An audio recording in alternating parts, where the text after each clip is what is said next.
It's been a wild ride in crypto over the course of the past year or so. It's a roller coaster of emotions. You don't really know what's up. You don't know what's down. Sometimes NFTs are hot. Other times they're not. What we're going to attempt to do here today with these panelists is really walk through what's real and what could happen and really the potential of blockchains, specifically within the live events industry. So I'm Patrick Workman. I've worked as an advisor for Dayglow for a while. I'm currently building a company called Unlock, which creates memberships on blockchains. Kind of a heady topic, but if you think about the memberships that you currently have, you probably have a gym membership, a Starbucks membership, maybe a paid membership like from Costco or Amazon. You don't really think of this as a membership, but a membership's also in the state that you have a driver's license. So I live in New York and I'm a member of this state of New York and I have a driver's license in order to prove that. Memberships can also represent a ticket to a conference. So all of us here today are members of this 2-day event that we're going to be attending, as well as just kind of a one-night only pass in order to get in somewhere. So we're going to kind of expand upon that in terms of how membership and community can play into all of this. So we have an esteemed group of builders in the space, many of whom have been working in Web3 for a while. So first off, Tara. Yeah, hi everyone. My name is Tara Fung. I'm the co-founder and CEO at Co-Create. We're a venture-backed company that helps innovative brands unlock the power of community utilizing the tools of Web3. And so we really think of Web3 and blockchain technology as an enabler and something that underneath the hood can create a new level of ownership, transparency, and community building. And excited to chat more today about how that applies to the music industry. I'm Vladislav Ginsburg, Vlad for short. I'm the co-founder and CEO of Block Party. We've been working with NFTs since 2017. We've done it all from ticketing to fan experiences, decentralized exchanges, centralized exchanges. If it's happened with NFTs, we've probably worked on it at some point. And right now, we're mostly focused on the infrastructure of NFTs and bringing about the next generation of what NFTs can do, working with data, and lots of really nerdy things that I promise you have applications to the live music industry. Hey everyone, I'm Jared Dicker. I work at the Churning Group, which is a venture PE firm that invests in consumer technologies. So you might have heard of like Barstool Sports and Crunchyroll, Hodinkee, a bunch of other media content type brands. I launched a fund myself at the Churning Group back in 2021. That focuses on investing in like early stage consumer behaviors with new technologies. So Web3, crypto, AI have all kind of been topic of discussion over the past 2 years, and we've made a lot of investments in that space, a lot in music as well. Formerly, I'm a founder of a blockchain company called Poet, which put digital IP on chain. Worked at a bunch of media companies, and I actually have a bunch of bylines in Relix from like 2009 to 2011. So. Welcome back. So we have the money, the builder, and then the data up on stage. And we're going to do our best to avoid techno-babble here so we can speak plain English so people can understand what's actually happening in this space. Tara, how would you explain Web3 to your mom? I have tried, so I can tell you how that went. No, I think that something that my mom, I'm from the South myself, rural North Carolina. I actually now live in Nashville. My husband is a session musician and producer here in town. And when I'm talking with my mom, one of the things that she really understands is the value of ownership. And she's always saying, you want to own your land, you want to own your house. You know, one of the benefits that she sees as being in a Western country is the ability to own things and have protection of personal property rights. And so if I'm talking to my mom, what I tell her is, do you interact with people online? Do you have connections with folks on Facebook? Do you have ways that you engage with people? Would you want to own those things? Like it sounds silly to be like, well, do you own a JPEG? What does that mean?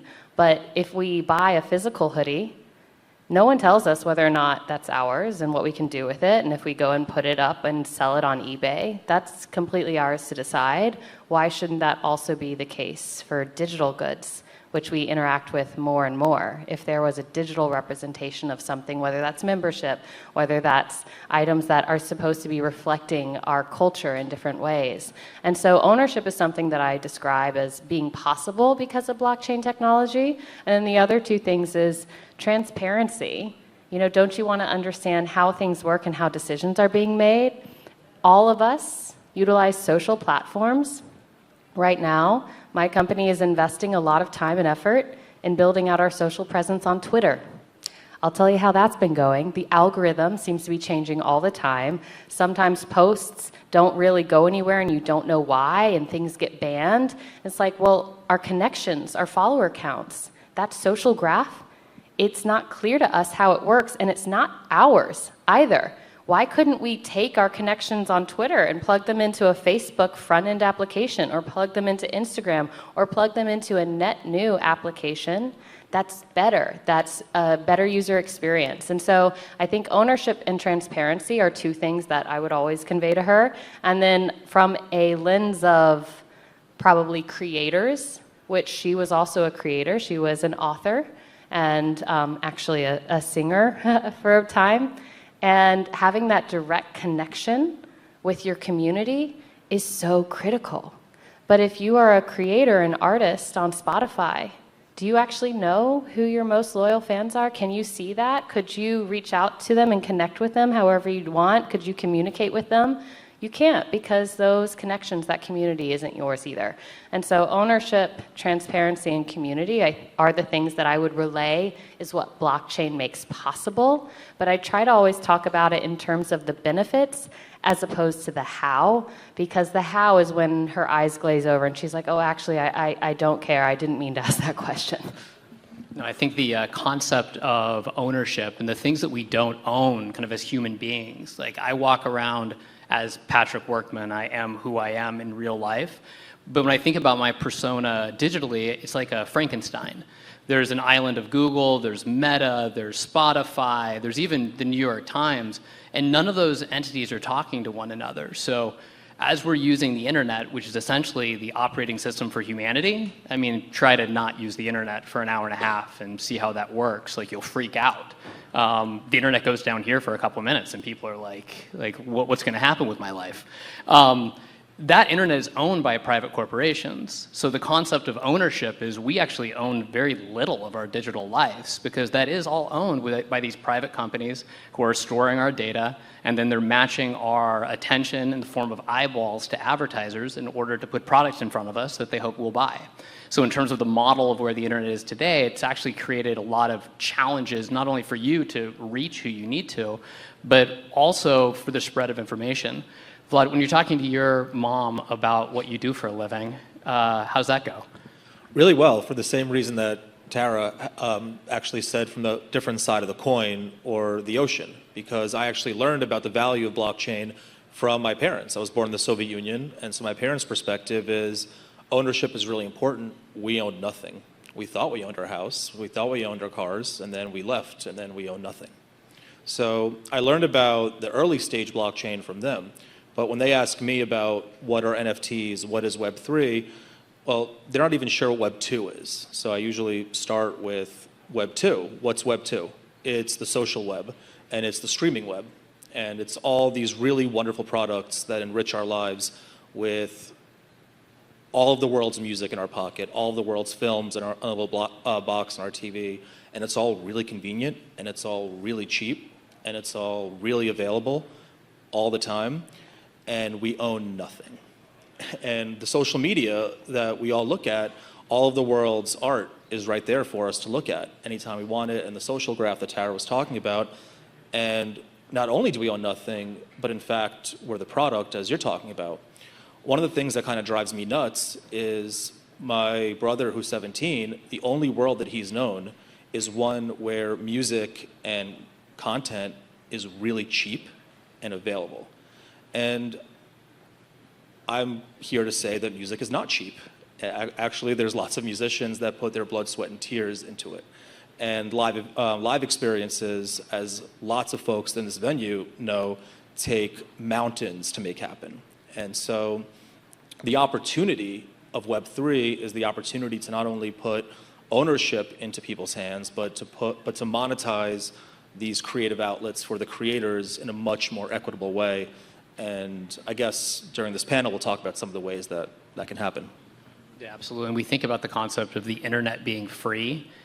We are the product of that internet, and just all the free content that we consume. Like, at some point in time, I believe we were duped to think that you could just go and search for images, and all those photographs on Google Image, like, those are just all free for us to take. It's the same way with anything that we put on YouTube, or that we put on kind of the early internet during the music sharing days. Like, obviously this content isn't free to create, and these creators' livelihood is based upon what they're producing. But these are just things that we're consuming in the existing web with very little opportunity in order to monetize. Jared, when you're telling your mom about Web3, what does she have to say?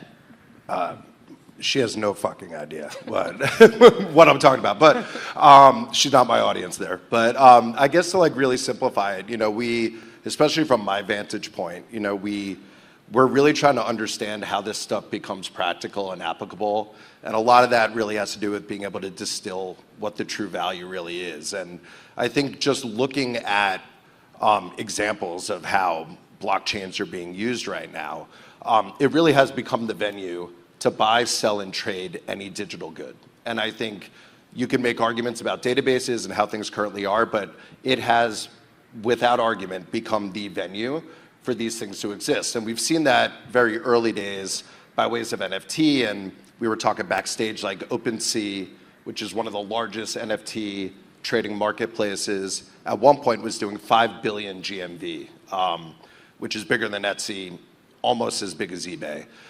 Now, obviously, crypto has simmered down, calmed down a little bit, but it's still like a 50 million, GMV monthly. So this technology is really the venue for where these digital activities are happening. And if we follow the course of the internet and how physical has moved to digital and how early we are in that transition, it is not far-fetched to think that everything will have some sort of digital component or exist independently digitally. And that could be in the form of receipts, that could be in the form of music, that could be in the form of goods, or things like Patrick was mentioning, like how you present yourself online and so forth. So I think that that's a very simple way to think about it, because I, one, think that there's a big business there, and two, I think that there's a lot of innovation to really think about how our physical experiences and lives and things that we love and associate with really start to translate more into the digital space.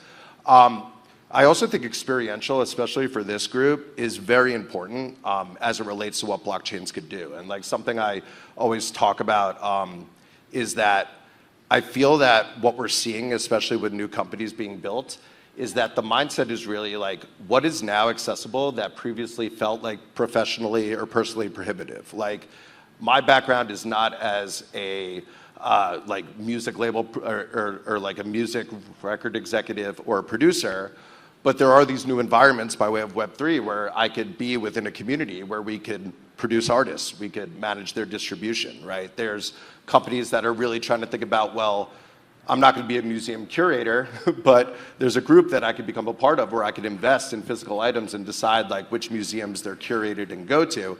And these are amazing, like fun things that I have passion about that I would never be able to professionally or personally do just by means of like how your background and expertise ranks into those things, but now they're accessible.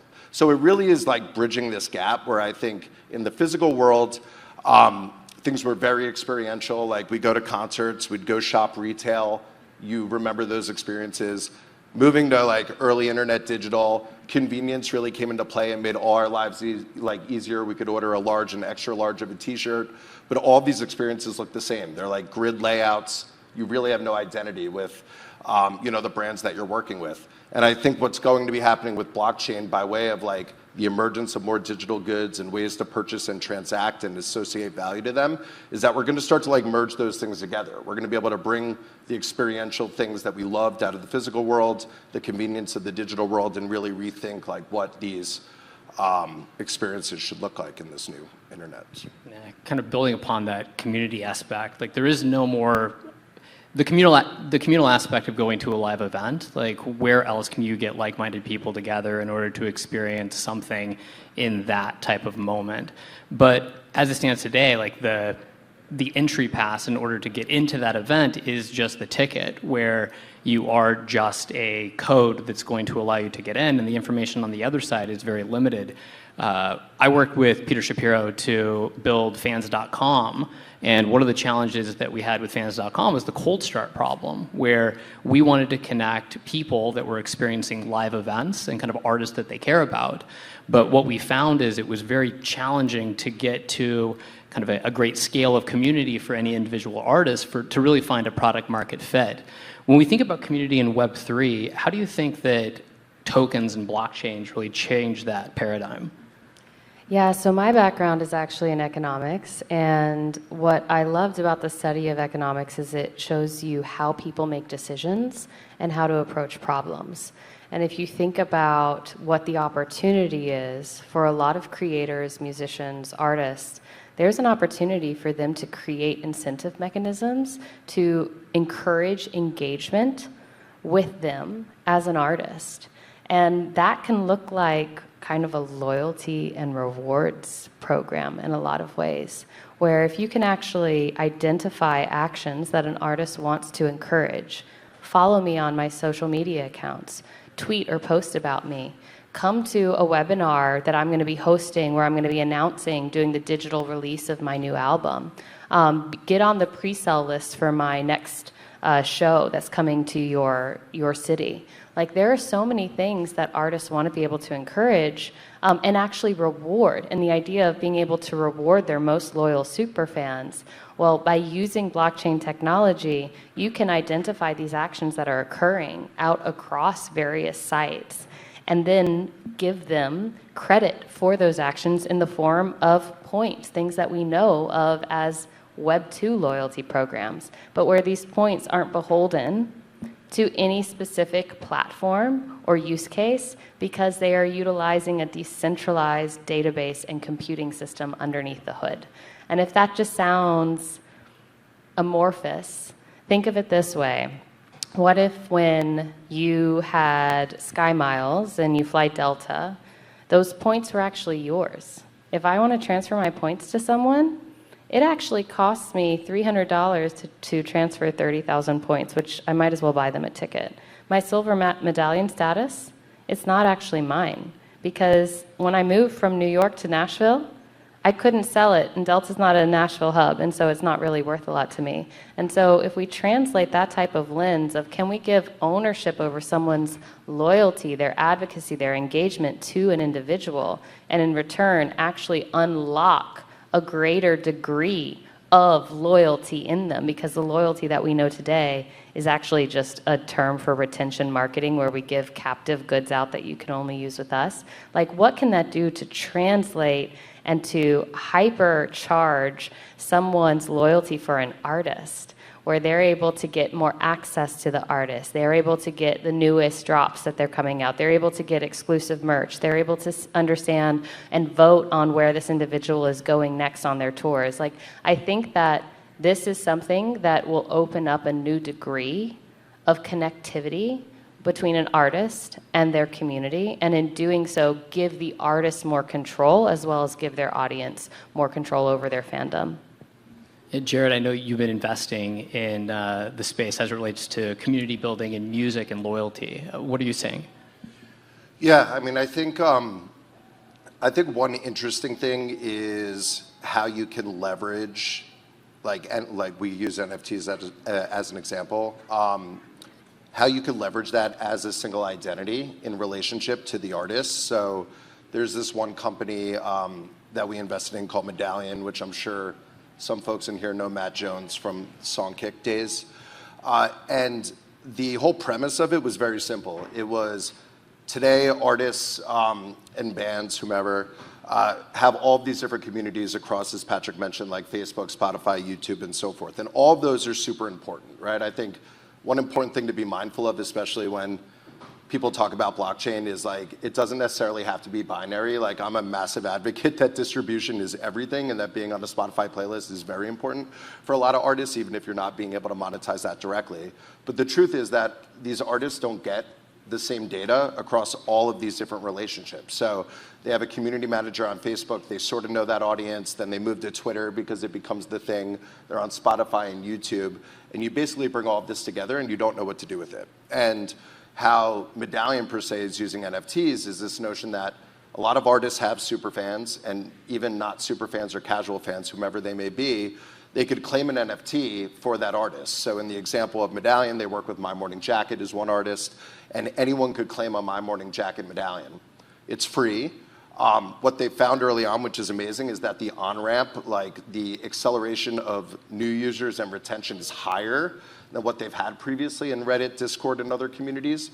And once those fans are in there, you then drive that action down the funnel. So My Morning Jacket did a relationship with Ticketmaster that said any Medallion fan or anyone with a medallion could do early access pre-sale and not have to do the public on sale. Or they released their Bonnaroo digital box set from I think 2004, 2006.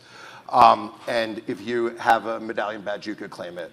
If you go to a My Morning Jacket show, you could get discount merch just by showing the medallion. So it basically becomes like this single access pass with your identity, Jared Dicker with My Morning Jacket, where I can now take advantage of all of these different things because I'm part of the community. On the other side, the band's getting all this data, right? They understand how many shows I'm going to, where I'm spending money, where my interest lies, and it just really starts to broker a way tighter connection, which I think is like really important. And I think there's a lot of, there's like two paths in music. Well, there's more than that, and you definitely know more about that than me. But there's been like two paths, at least on the investor side, that have really been main focuses of tackling. One is like a really hard one, which is like, how do we intermediate royalties? How do we make more money off streams for artists? There's a lot of headwinds in that realm. But it basically also assumes one thing, which I think is off as like a massive music fan, someone who's seen Fish, whatever, 200 plus times, in that I don't really want to earn money, right, from my favorite band. Like I never leave Fish being like, fuck, I wish I had 10 more bucks in my pocket. Like if anything, I'm like spending all the money I have, I'd pay more to keep the band on stage. And I think that that really comes into play on this other side with the medallion example and other like loyalty, as Tara mentioned, are really focused on, which is like, blockchain and crypto is inherently transactional. You are spending money in exchange for something. And if I could spend money in exchange for something exclusive and rare and valuable in relation with my favorite artist, like I'm going to do that, and there's big business there. So I think the identity thing is really important. I think the data thing as it relates to a business is important.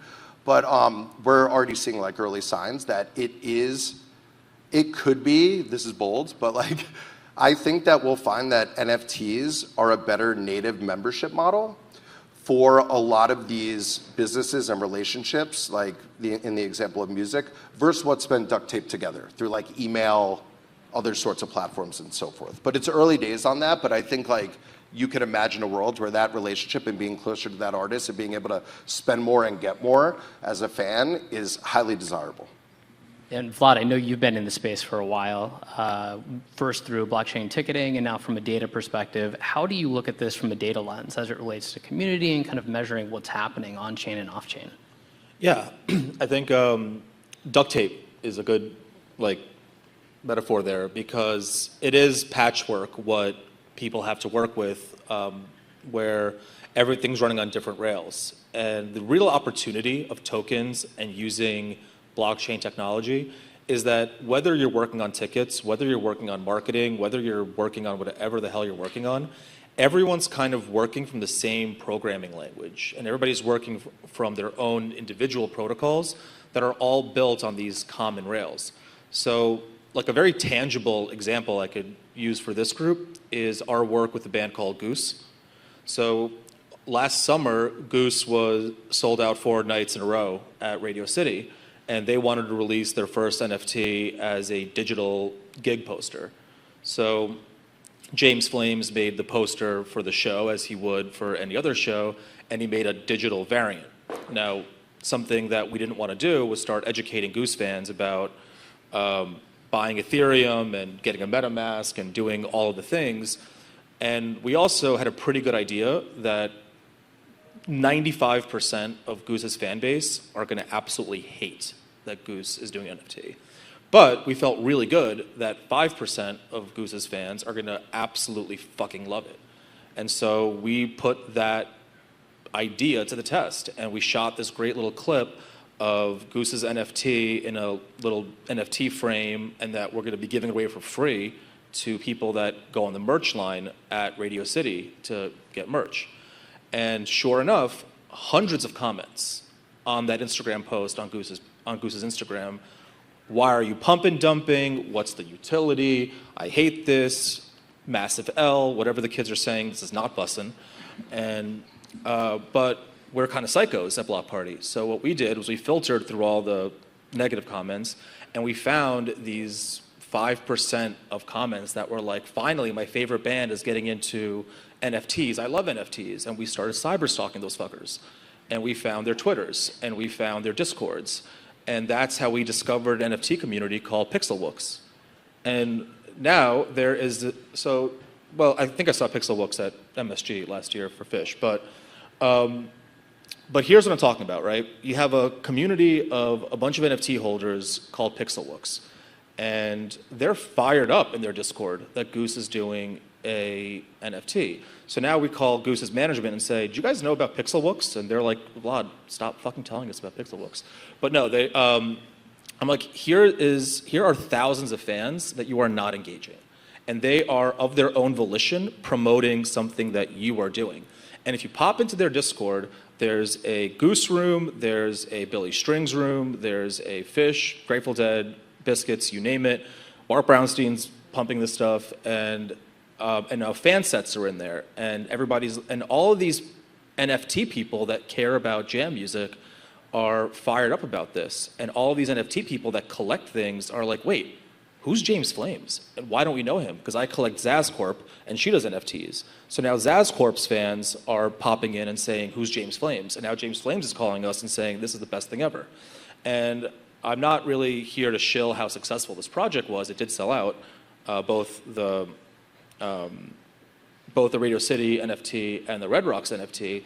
But the important discovery for Goose was, here are these super fans that are in various communities that all care about us, that all care about that we did this thing, and they're all working from the same database and sharing and promoting and bringing in other interested people. And I think that's what you hope for from the NFT space. And that's what you hope for live events, which is let these communities do a lot of the work you hope that they're doing, and they're all in the same place. They're all working from the same database. They're all in the same garden, and we're not piecing together email lists and Twitter followers and all of this stuff with duct tape, where it's all just kind of there. And it's a very powerful thing. Can I actually jump in? Because I think that what you just described so perfectly illuminates what community is, which community is multi-party. Community is not two-way. And when we talk about, are there mechanisms for bands or musicians or creators or artists to engage one-on-one with individuals not using blockchain? Absolutely. Is it bifurcated? Is it fragmented? Is it a little all over the place? Sure. Can you make it happen? Sure. But what you can't do is you don't have this open record to allow fans and communities to find one another and to foster what it means to be a fan. And by the way, oh, I know you like this band, you probably would also like that one. Like, this was all organic because these are assets on a blockchain, which is a public record of someone's fandom. Like, I think that's what's so exciting about opening up some degree of control so that it's not a one-way conversation, it's not a two-way conversation, it can actually be a multi-party conversation. And one thing I'll add there too, and this can be fun for today, is in order to not start educating people showing up to Radio City about how to download a MetaMask wallet, we just set up a POAP. And a POAP is sort of Foursquare, if you remember that, on the blockchain. You hit a simple QR code, and if you have an Ethereum address, it gives you like an attendance badge. If you don't, you can sign up for it after the fact, and they'll get it to you. But the value is that we gave away free NFTs. So people said, oh, free Goose shit, I'll take it. And we onboarded all these people, and then we distributed the NFT after the fact. And now we have a lot of people's ETH addresses. For the purposes of today's panel, we actually worked up a POAP for the Relix Live Music Conference. So after our panel, all four of us will have a QR code. Come talk to us, and we'll just show you how easy it is to hit a QR code that gives you an ETH address, and now the event organizers can send you NFTs. I don't have said QR code. You can go to Vlad.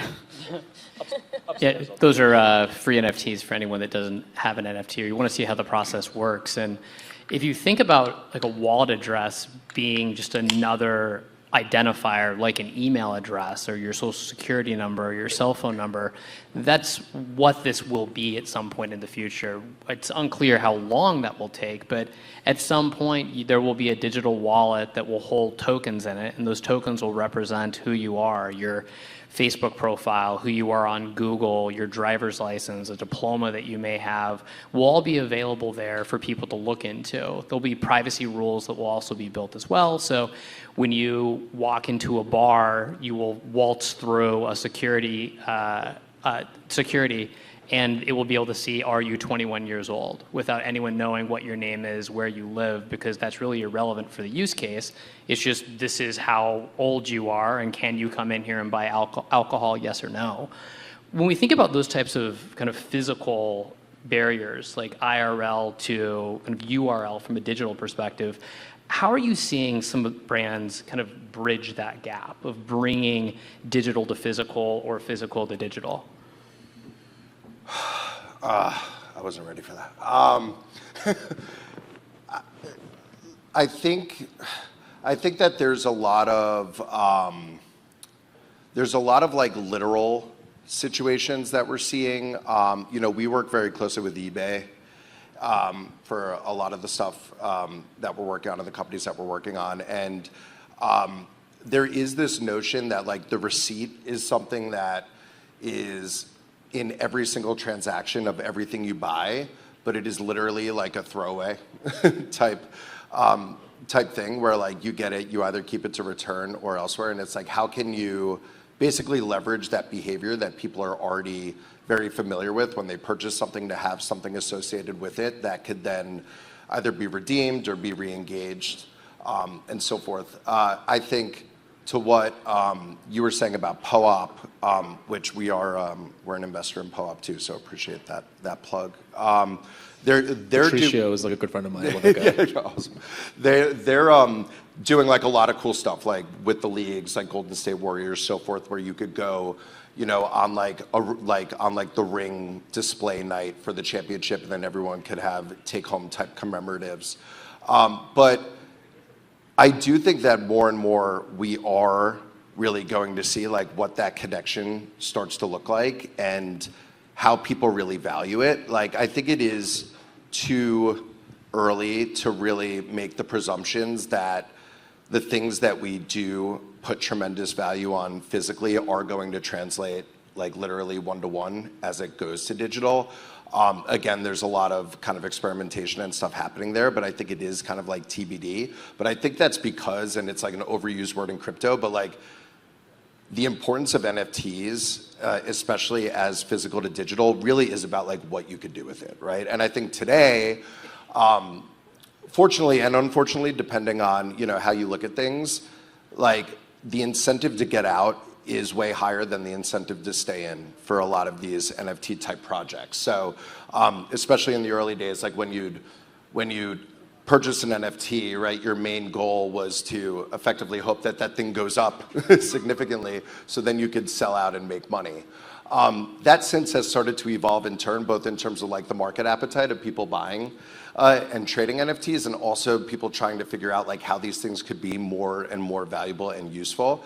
And I think just the means of like what POOP and these other companies do, which is being able to claim something for free or have it be a part of an experience that you're already engaging with, and then how you could use it after, is going to become increasingly important. I also think that physical to digital example that is really, really strong with blockchains is the notion of provenance, which I forgot who kind of brought that up earlier. But there was a great example. I won't name the company because it's in stealth, but there's a company that's starting to do something similar to like a Fanatics, but for the music business. That's really kind of anchored on the notion that there really isn't a venue to buy like high value music, physical collectibles. Like, how do I get a piece of Elton John's last show at LA Dodger Stadium? You know, you could do it with any which way example. And like, I'm sure a bunch of people here go to Fish. Like, when you go to Fish, you would love to leave with a relic, and it's very hard to leave with a relic. You could buy merch, but obviously they don't have set lists or anything like that. But if you had the opportunity to maybe purchase, you know, one of Fishman's drumsticks, or, you know, some other example like that, you likely would. And they're creating a venue for that. But what's more interesting is, like, the main reason for that is that this person who's starting this company was able to identify that the provenance notion of collectibles is completely broken. And the example that they gave was that they were trying to buy a game used jersey on Golden Auction, which is also a TCG company. And they were literally in the last minute bid $40,000 on a Randy Moss jersey. And this person had a relationship with the Vikings, and basically before the transaction completed, they reached out to the Vikings and said, hey, I'm about to buy this game-worn jersey. And the Vikings came back and said, it's fake. Like, it's not the jersey. And the reason why they knew that it wasn't the jersey is because they actually had that game-worn jersey, you know, with the team. But somebody spent $40,000 on that on a major platform, Golden Auction, which is similar to like an eBay. But there is so much fraud and stuff happening through the purchase and sales of these physical goods. And that's something where this company is really focused on, because if you could leverage blockchain, then you could basically see when it was created, how it changed hands, the full provenance of this. You're only leveraging the receipt for blockchain because you have the physical good, but it makes that industry better. So that's like one example that I think is like an underlying infrastructure play of physical to digital that I think is very important, because that business is just increasing more and more, people buying trading cards and so forth. I'm sure everyone in here has someone or participates in that alone, but that's one that I think is like, oh shit, that makes sense. This isn't just some crypto thing being shoved down my throat. It actually makes, you know, my comfort in purchasing this more secure. Yeah. Going to the data side that y'all were bringing up earlier, where I've seen the URL to IRL, people wanting to bridge those. Provenance is a great example, the receipts, but also point of sale, right? So physical point of sale. I think a lot of what blockchain promises and can unlock is collecting all of the touch points across various platforms that are either digital or physical. So what if you're at point of sale and you can have that recognized as part of your profile with the given, either whether it's an artist, a musician, whether it's a brand, whether it's a retailer, and get credit for that seamlessly. Additionally, we are seeing this with, and I'd love to hear you speak to this, Vlad, with being able to access events, right? So ticketing going in, or recognition of you went to the event, which I think POAP does a great job of being able to give out recognition of you were here in this moment, and this is now a collectible and a memento, and as they talk about it, a bookmark of your life.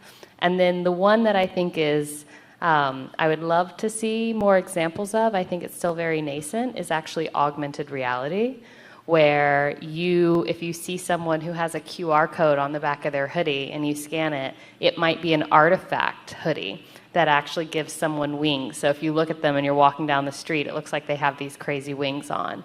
Or if Pokemon Go, instead of whenever you collected those items and treasure hunts around a city, what if those were actual collectibles that then you were able to store in your own wallet or your digital wallet, and had those moments stored forever. And so I think those are some of the fun, either gamified ways on the AR side, or just let's recognize and reward behaviors that we want to encourage, whether that's point of sale or attending events or giving access to be able to attend events. Yeah, from a data side, these are the conversations we love having, but it's also the reality of where we are today in 2023. Us Web3 folks tend to go really into what these things can do. But to this date, and I think this is what's kind of held back NFTs from really breaking into live events, is that as long as an NFT is like a static media file that's encoded onto a token, and once it's sold, that's all that it can be, I think the real world, the IRL world, will find that limiting. And as a result, we have what Jared described, which is all you can really do with the NFT is hope that it goes up in price. So when we think about data, it's actually thinking about what do next gen NFTs look like? What does it look like if in the smart contract, which is what governs what the token can do on the blockchain, before it's ever sold, what if we can create data models in that smart contract that, based on certain pre-agreed rules, after the NFT is sold, something about that NFT can change. So this is something I would love to happen at fish shows that I go to, but bringing back that goose example, right? We sold a static digital piece of art that was the show poster. But in the future, we would like to see an opportunity where we sell that show poster, but there's an API running between, there's an API running between our data systems and nugs.net. So once we know what the set list was from a trusted set list source like Nugs, then we update the metadata in the smart contract, and suddenly the set list appears on the NFT. We want to see what we call dynamic NFTs, because once those NFTs can do things in the real world after the sale, now you can start having fun with IRL events. Now you can start living in a world where there's a Pokemon Go experience where user buys the NFT, user does X, and so Y happens. That's what we're really excited about. That does take a lot of work, because we're still living in our legacy internet, and the blockchain is sort of a next-gen financial internet. So bridging those two things quickly and effectively is the big challenge, and that's the challenge that we're working on. But I think the prize is, if you fix that problem, if you make it more direct to do that, you give the event promoters, you give the IRL experience makers more stuff to do and play with. Yeah, we've been spending a lot of time talking about blockchains and NFTs. Jared, what are some other technology trends that you're kind of keeping your eye on? What are the opportunities? What are the threats? Yeah.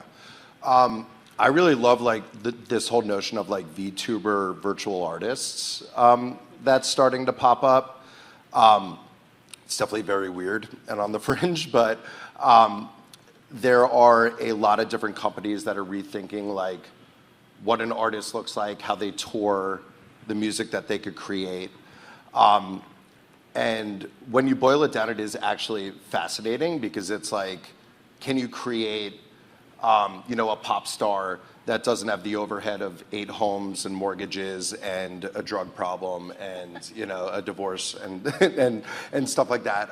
But I do love exploring that realm. I mean, I always think about what Damon Albarn did with the Gorillas, even though that's somewhat different. But I think it kind of laid down foundations of what new creative art could look like, and it really starts to democratize who could create these things and how it's being presented. So that's one area that we spend a lot of time on. I don't want to be that guy, but the AI stuff, I do actually think, I fought it for a while, but I do actually think that it is incredible what's being done across that landscape, especially now that there are kind of consumer interfaces being built on top of things like ChatGPT. And for anyone in here, I strongly encourage you at least sign up and leverage it. It is absolutely incredible, the conversations and information that you could have. I had a founder the other day that I was talking to, and we basically wanted an update on his operating model. And he got it back to me so fast, and there was definitely a bunch of gaps in there that he had to fix. But I asked him how he did this so quickly, and he literally used ChatGPT and told ChatGPT what their revenues were, what the new product launches were, what their partners looked like, what the challenges were going to be, and this thing literally did all the work for him. So I really kind of am fascinated with that space, because I think convenience wins over quality for innovation 99% of the time. And the amount of time and efficiency and, in fact, the betterment of the work that people are going to create through these means is just going to, absolutely blow our minds. So, yeah, I also think, I'll just add one more thing. I also think it's going to create a bunch of new problems, which are going to be fascinating too. And I don't know if anyone's following the Drake AI news that came out, but somebody, I forgot his name, created a song with Drake's voice, I think 2 days ago, that went completely viral, millions of views on TikTok, 250,000 streams on Spotify. And obviously the label went nuts because it wasn't Drake, and they're like monetizing and distributing off that. But it's going to create this new kind of onset of issues with both like who owns IP, how that's going to be managed. I think there's definitely a place for blockchain and things in that regard, but I think like the amount of fire hose that we've been dealing with, like with the emergence of the internet, how it related to our business, I think AI is going to like exponentially create like a robust amount of new challenges that'll happen there. Yeah, I definitely think there's challenges. The opportunities, though, too. I know that within Unlock, when we're creating new content, we'll now just go to Chat GPT and we'll type in what the subject's going to be, and we'll ask it to write a blog post for us, and it will write that blog post for us that is pretty close to as good as our content creator could write that post. So even when you're thinking about copy for an event details page, like leveraging that in order to pick up on trends that are happening there with keywords and terms that are going to be relevant to the audience that you want to target, like that stuff's out there today. And thinking about things that people could actually use, we've been talking about a lot of space age stuff here on stage. If you were a venue or promoter, an artist, somebody in the industry, where would you start with all of this? Tara? I'm happy to jump in, but Vlad, I feel like, has a strong point of view here given the work he had done on the ticketing side. If I were an artist, how I would start is I would want to be able to bring my community to have a direct connection with them across all the various platforms I had. So I would spin up a simple landing page. I would say we're going to do an open edition NFT, which means that it is free. There's an unlimited amount. And if you're one of my fans for the next 2 weeks, you can come and you can get this collectible. And it just represents that you're a fan of mine, and it gives me a way to interact with you going forward. And that can be done with all open source tools. It can be done very easily. You can do it in a way that no one has to understand anything about wallets or Web3. It can just look and feel like someone is going on and they're getting a representation of their fandom and a new way to connect with their artists. And from there, then the artist gets to say, okay, well, what do I want to do with this community? How do I actually want to foster it? How do I want to allow them to connect with one another? Are there certain campaigns that I want to run to reward them, where if everyone, whoever uses my hashtag or follows me on whatever social media platform, they would be able to get access to an exclusive merch drop, and I'm going to now token gate that page where you can only buy those items if you have my NFT. Like, that's something that's super simple, and it's not complex. You're not committing to benefits ad nauseum in the future. It just allows you to have a direct connection with your superfans. Bud? There are two things that I'm working on now as a co-owner of a music festival called Elements that takes place in the Northeast every summer. A little bit of what I was talking about earlier about leverage, like reaching out to these music-focused NFT communities. I'm really looking to build a bridge between Elements Music Festival and music communities that support the type of acts that Elements Music Festival tends to book. And just like Pixel Walk loves jam music, you know, there's tons of NFT communities that are really into house and electronic music.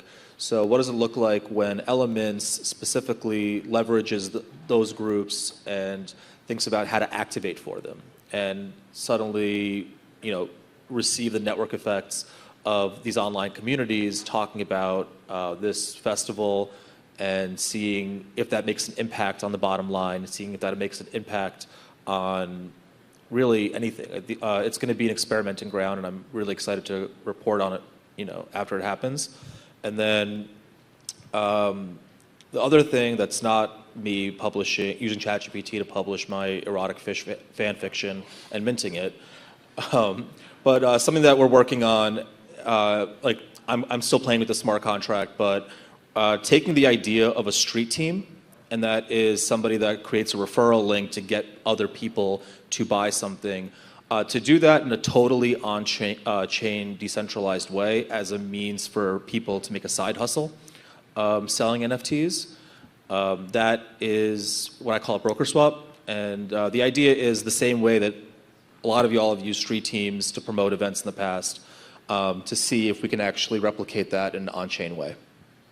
Yeah, I mean, I'll just say two very general things. One of which is I think it's very important for this space to be net additive for what it provides to like any sort of customer or partner. Like I think if there's too much focus on like how this intercepts existing business models or existing workflows, it's going to be way less attractive for people to start to like experiment and go on board than if it's net additive. So like going full circle to what I said in the beginning with digital goods, like if you believe that digital goods will continue to accelerate and there's going to be a lot of value tied to them and a lot of experiences tied to them, then that should be net new revenue or experiences that you could layer on top of your pre-existing business.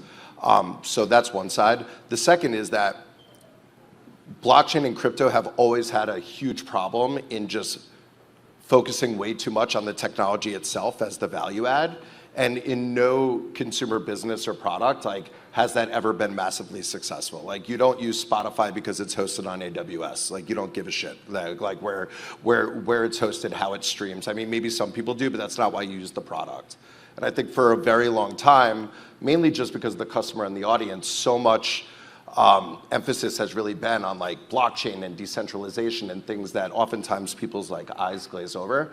And it's for the work of like founders and new companies that are building these applications that could showcase the value of it to make these things very meaningful, make the juice worth the squeeze, that then become obvious, where the conversation moves from like, oh, I directly see this value because it's giving me X or providing me Y, versus, oh, I'm using this because it's on the blockchain. And I think like we've made massive strides in doing that, but I think that that's going to be a very important point for not just like you all in here or businesses to start to adopt it, but actual consumers to like really kind of see that value and the convenience that, you know, this is providing them to really, you know, make it worth their while.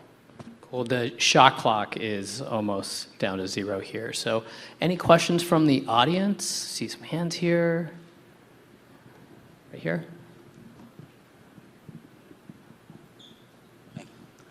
Howdy, y'all. My name is Joe Lentini. I'm tour manager for Daniel Donato's Cosmic Country. Thank you. Over the last year, we've been partnering with a Web3-based company to deliver NFTs through different avenues of the touring realm to our fans, and it's been a huge success. Most recently, we're working in doing Web3 just based events in general. And we are executing one over the summer, an after party for another artist in our realm, and it's all Web3 based ticketing. But with that, we did like a venue buyout, and now we're in complete control. What we're finding difficulty is in an already established touring sphere about implementing Web3 based ticketing in a way not to step on any toes, and in the most black and white way possible, because I find that a lot of the ways to implement NFTs in our sphere is very gray area, and I'm just not trying to do that. Vlad, as someone who was building an NFT ticketing company. Yes, but as somebody who so eloquently explained why it doesn't work. But that's it, right? Ticketing is difficult because you're applying experimental and new age technology to an inventory problem, which is not dependent on technology. So what you can do, and also I'm not really sure from an operations standpoint, ticketing companies necessarily want to put things on a very public ledger, because access control is something that gets bled into. And what I find is that all the things that you want to get out of NFT ticketing are very different than the venue's needs to operationalize access control. And that's why things like, again, in the Goose example, the fan base cares about gig posters. So we wanted to focus on the value add of gig posters and standing out as an event and energizing the fans that way, and letting Radio City, do their thing about how they typically get thousands of people into the door and out of the door. So I can do 4 panels on that. Come talk to me, get a PO-up, and we'll mix it up. Cool. Maybe we have time for one more question. Let's go back here.